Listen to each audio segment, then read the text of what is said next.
Kai jaunoji Kėžių kaimo gyventoja Ingrida Kraštytė mokėsi pardavėjo profesijos Kupiškio miesto žemės ūkio mokykloje, ten pat gretimai ir statybininko profesijos mokėsi toks vienas vaikinas, kurio pati Ingrida labai nekentė – Usūrinis.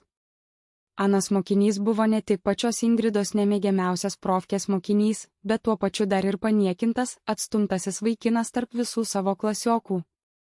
Nieko keista, kad dėl to tas Usūrinis ir su savo klasiokais galop vis mažiau besikalbėjo, vietoj to jam daug maloniau būdavo per pertraukas jam leisti laiką mokyklos bibliotekoje, sklaidant knygų puslapius ir laikraščius. Tam atveju, jei po mokyklos baigimo jam nepasisektų gauti savo tinkamo darbo statybų sferoje, vaikinas planavo stoti studijuoti bibliotekininkystės. Bet net ir šitas atstumtasis mokinys Usūrinis turėjo vieną rimtą savo draugą, miesto mokykloje besimokantį Miknių. Tad kaip priverstas žiauriojo klasioko, šlykščiojo Marieko, Usūrinis galop turėjo išsiskirti su savo panele, pirmakurse Vilma. Būtent tik pastarasis draugas Miknius jam tada ir patarė pabandyti susipažinti su miesto mokykloje irgi besimokančia viena simpatiška mergina, vardu Gintarė. Vis labiau artinantis gamybiniai praktikai, Usūrinis pertraukų metu matomai tik vien gal apie tai ir galvodavo, nors pradžioje ir dar nebuvo jau išdrįsęs žengti pagaliau konkretų savo žingsnį link pažinties su mergina pradėjimo. 2005 metų vasarį šitaip ir atrodė vienas iš eilinių telefono pokalbių tarp profkiečio trečiakursio Usūrinio ir jo draugo 12-ko Mikniaus. Laikas 2005 metų vasaris, viena iš ilgųjų pertraukų tarp pamokų. Vieta – Usūrinis sėdi Kupiškio žemės ūkio mokyklos bibliotekos kampe prie radiatoriaus, rankoje gniauždama savo mygtukinį Nokia telefoną. Miknius atsiliepia būdamas miesto mokykloje, kitame Kupiškio pakraštyje. Telefonas supypsi, pasigirsta skambutis Miknius. Alio? Nu, sveikas. Kas gero profkėjai? Usūrinis, tyliai, pusbalsiu, kad neišgirstų bibliotekininkė, sveikas. Ai, sėdžiu bibliotekoje vėl. Klasiokas chuliganas Mariekas su savo šutve koridoriuje trinasi, nesinori man ten lysti. Žinai, kaip būna. Miknius, aja, spjauktų ant to Marieko, tegu jis eina glaustytis už kampo su ta savo nepilnamete ciolka. Baigsis tau tie metai, prasidės gamybinė praktika, nebematysi tu jo snukio. Kaip pats jautiesi po visko? Dėl Vilmos dar graužiesi? Usūrinis, graužiuosi, o kaip kitaip. Mariekas privertė, pats žinai, neturėjau pasirinkimo, kitaip ramybės nebūčiau matęs nei pamokose, nei bendrabutyje. Bet dabar jau tiesiog tuštuma tokia. Ir vis tiek klasėje smurtas tebesitęsia. Vartau va čia kažkokį seną žurnalą, o mintys visai kitur laksto.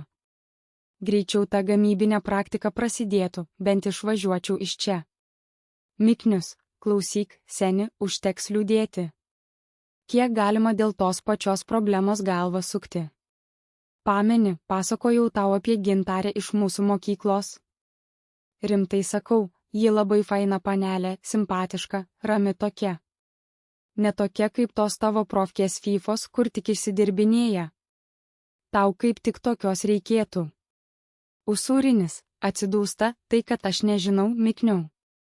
Tugi mane pažįsti. Mano klasiokai mane atstumtuoju laiko, net ta pardavėjų kurso Ingrida Kraštytė praeidama taip žiūri, lyg kažkoks rūpsuotas būčiau, tiesiog nekenčia manęs. Praradau aš visą drąsą su panelėm kalbėti. Atrodo, prieisiu prie tos Gintarės, o ji irgi nusisuks. Miknius, nu tu duodi, Usūrinį. Kur tu, o kur ta Kraštytė? Ko tu išvis į ją žiūri? Tegu ji savo mokosi tų savo duonos kepalų pardavimų. Gintarė visiškai kitokia. Ji tavęs net nepažįsta, nežino tų jūsų profkės intrigų. Ji tiesiog pamatys tave tokį, koks esi normalų, protingą vaikiną, kuris knygą skaito, o ne už kampo bambalius tuština. Usūrinis, tai kad aš net nežinau, nuo ko pradėti. Praktika jau čia pat, tuo įsiskirstysim visi kas sau. Jei dabar neparašysiu ar neprieisiu, tai pavasarį išvis jokių šansų nebus. Bet rankos dreba vien pagalvojus. Ką man jai pasakyti? Labas, aš statybininkas iš Žemkės? Juokinga gi. Miknius, Nubaigtų kompleksuoti dėl tos specialybės. Statybininkai dabar gerai uždirba, o jei dar į tą savo bibliotekininkystę vėliau įstosi, tai išvis būsi inteligentas. Žiūrėk, darom taip, aš tau vakare atsiųsiu jos namų telefono numerį arba Tele2 pildyk numerį, jei ji jau turi pasikeitusi. Parašyk kokią nors paprastą, gražią SMS. Parašyk, kad matei ją mieste, kad ji tau krito į akį. Merginoms patinka dėmesys, ypač per tokius šaltus vasario vakarus. Usūrinis tyliai pasitrina kaktą, žinutę gal ir išdrįsčiau. Tai bent apgalvoti žodžius galėčiau, nereikėtų mikčioti tiesiai į akis žiūrint. Gerai, mikniau, atsiųsk, jei gali. Bet nieko nežadu, turiu dar pat savyje persilaužti. Miknius, persilauši, kur tu dingsi. Nėra ko prarasti, o va pamatysi, susipažinsi, praeis tą depresiją, pamirši ir Marieką, ir Vilmą. Nubėgu aš, skambutis į pamoką pas mus jau zvanija. Laikykis ten bibliotekoj, vakare susirašom. Usūrinis, iki. Ačiū tau už patarimą. Laikysiuos. Telefonas supypsi, pokalbis baigiamas. Usūrinis užverčia knygą ir žiūri pro langą į vasario sniegą, širdyje jausdamas keistą baimės ir vilties mišinį. O visai netrukus ir jamgi tuoj prasidės dar viena nauja pamoka.